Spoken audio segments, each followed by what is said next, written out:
Hi అండి, welcome to మన ఇంటి సాంప్రదాయం.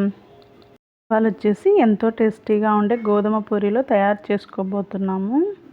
ఈ పూరీలు షాప్లో దొరికే గోధుమ పిండితో చేసుకునే పూరీల కన్నా చాలా టేస్టీగా ఉంటాయి. ఈ పిండిలో జిగురుతనం ఎక్కువగా ఉంటుంది. పూరీలను మందంగా చేసుకున్నట్లయితే బాగా పొంగుతాయి.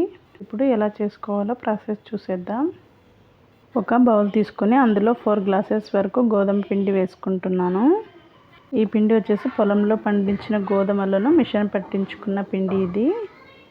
ఈ గోధుమ పిండిలో కల్తీ లేకుండా చాలా ప్యూర్ గోధుమ పిండి ఇది. ఈ పిండి బ్రౌన్ కలర్లో ఉంటుంది. ఇందులో కొంచెం కొంచెం నీళ్లు వేసుకుంటూ పిండిని కలుపుకోవాలి. ఒకేసారి నీళ్ళు ఎక్కువగా వేసుకోకుండా కొంచెం కొంచెం వేసుకుంటూ కలుపుకోవాలి. ఈ విధంగా పిండి మొత్తాన్ని ఈ విధంగా కలుపుకున్న తర్వాత 10 లేదా 15 మినిట్స్ వరకు పక్కన ఉంచుకోవాలి. అప్పుడు పిండి అంతా మెత్తగా నానుతుంది. ఈ విధంగా పిండిని నానబెట్టుకున్నట్లయితే పిండి స్మూత్గా తయారవుతుంది.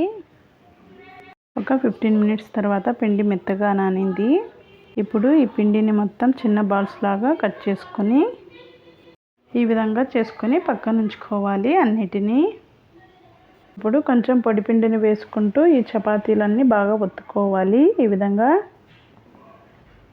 పిండి వేసుకున్నట్లయితే అతుక్కోకుండా వస్తాయి.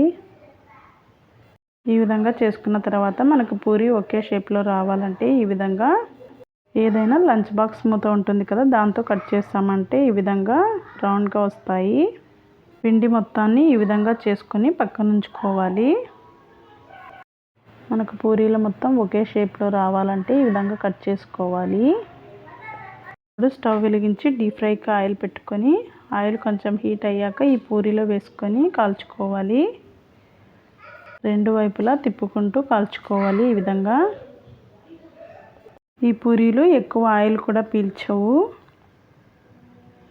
ఈ విధంగా మిగిలిన పూరీలను కూడా చేసుకోవాలి. ఈ వీడియో మీకు నచ్చినట్లయితే లైక్ చేసి సబ్స్క్రైబ్ చేసుకోండి. Thank you for watching.